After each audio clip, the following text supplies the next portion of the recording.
At 100 drive-through locations across the United States, there were workers whose jobs were being evaluated for replacement. McDonald's had spent 3 years and an undisclosed amount of money building an AI system to take their place, a machine that would sit behind the speaker and handle every order, every variation, every "actually can you change that," without wages, without sick days, without any of the unpredictability that comes with employing a person. Then a customer ordered caramel ice cream. The AI system replied, "I've added butter to your order. Would you like anything else?" She said no, she wanted caramel ice cream, just ice cream, 1 small cup. The AI added more butter. Then the video went on TikTok, got 360,000 views, and she was no longer the only one with a story. There were hundreds of them. The customer who got 9 orders of tea. The couple who ended up with over $100 of chicken nuggets they never asked for. The person whose ice cream arrived topped with bacon. It was none of those things. And in June 2024, McDonald's walked away from the entire project. The workers kept their jobs. For now. In 2019, McDonald's acquired a startup called Apprente, a Silicon Valley company that had built voice recognition software specifically for the noise, accent variation, and unpredictability of fast food ordering. It was an unusual acquisition for a hamburger company. It was also a large bet. McDonald's was signaling that it believed AI could take over the most fundamental customer interaction in its business. The logic was compelling. The drive-through lane accounts for roughly 70% of McDonald's revenue. Speed matters. Getting the order wrong costs money, the food has to be remade, the customer has to wait, the line backs up.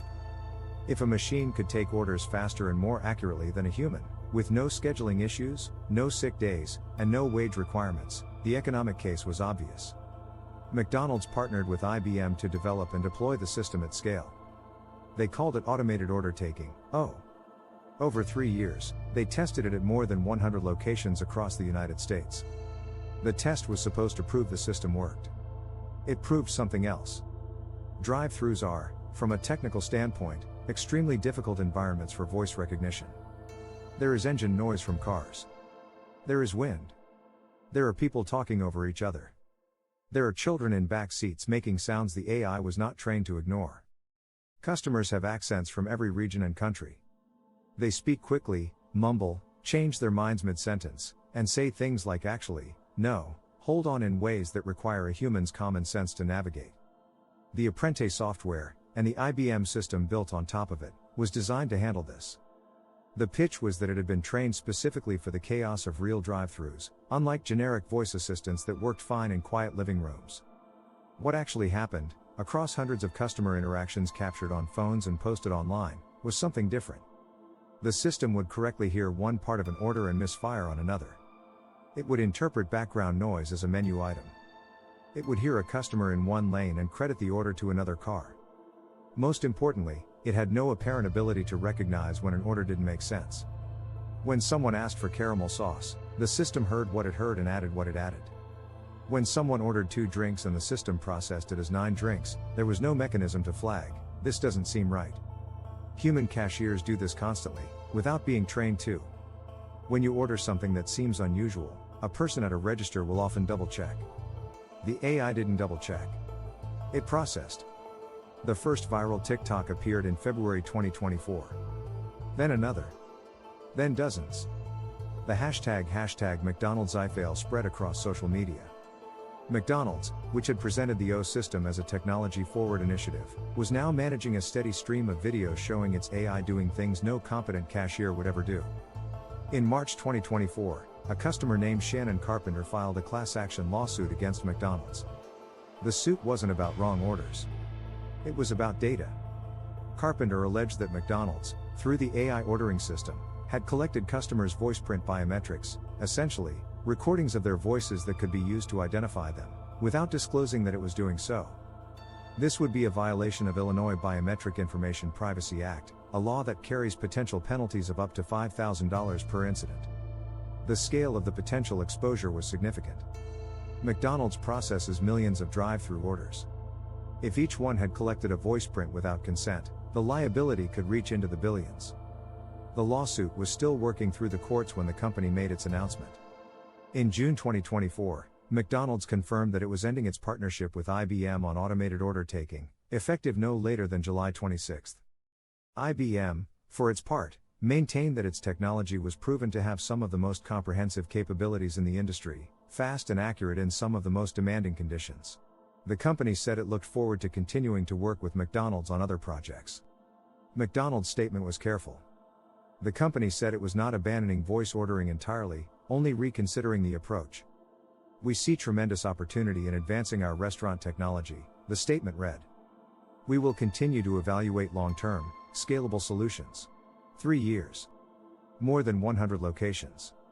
An undisclosed investment in an acquisition, an IBM partnership, and a deployment. Ended by videos of a machine adding butter to someone's ice cream. There is a question the McDonald's story doesn't fully answer. What happened to the people at the 100 locations where the system was being tested? During the pilot, the drive-through speaker was staffed by a machine. The order taker, the person who normally stands at the window, handles cash, manages the flow of customers, had either been reassigned to kitchen work or was serving as a monitor for the AI system's outputs. This is the quiet transformation that doesn't make TikTok. When a customer gets 260 nuggets they never ordered, the video goes viral. When a worker's role shifts from taking orders to watching a machine take orders, when their judgment becomes an optional override rather than the primary system, that doesn't trend. McDonald's never disclosed exactly how many positions had been changed, reduced, or eliminated at the test locations. The company described the system as a labor supplement, not a replacement. Workers at pilot locations said the situation was more complicated than that the AI had changed how shifts were staffed and what was expected of the people who remained. A restaurant that runs its drive-through on AI needs fewer order takers. Whether that shows up immediately in terminations or gradually in how many people are scheduled per shift, the economic logic points in the same direction. McDonald's was not the only fast food company experimenting with AI ordering when it pulled the plug. Wendy's had partnered with Google Cloud to build Wendy's Fresh AI. White Castle was rolling out SoundHound AI across more than 100 locations. Taco Bell, Panera, and others had launched similar pilots. The industry had converged on the same thesis: voice AI would eventually replace human order takers, cutting labor costs and increasing throughput. McDonald's had just been the most visible test case. What McDonald's discovered, and what the industry was quietly absorbing, was that eventually was doing a lot of work in that sentence. The technology could handle clean, simple orders in good conditions. It struggled with everything else. And drive-thrus are not clean and simple. They are the chaotic intersection of human unpredictability and mechanical systems, with noise and weather and children and accents and menu complexity added on top. The MIT researcher Neil Thompson told the New York Times, "Voice AI is inaccurate often enough that it requires some level of human oversight, which decreases cost savings." In other words, the system needed a human watching it to catch its mistakes. Once you add the human back, you've already erased most of the economic argument. McDonald's had learned this by testing. Others learned it by watching McDonald's.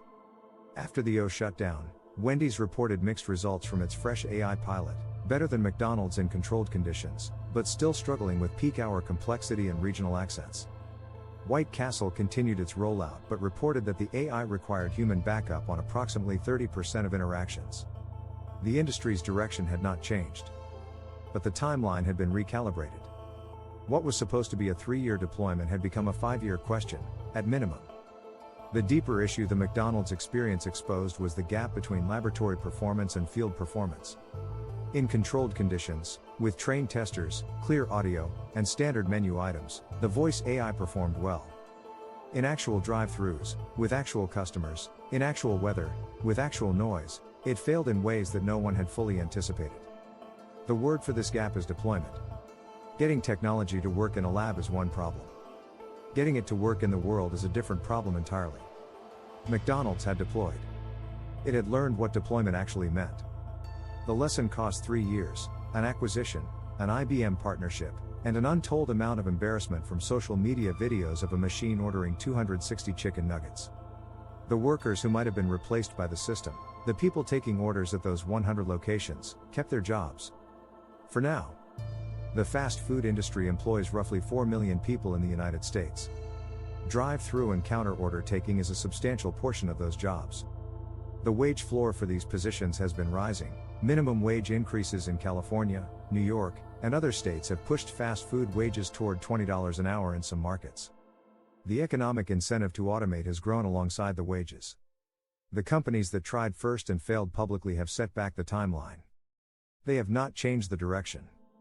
That for now is carrying significant weight. The technology is still being developed. The companies backing it are still betting that it will eventually work well enough to justify the economics.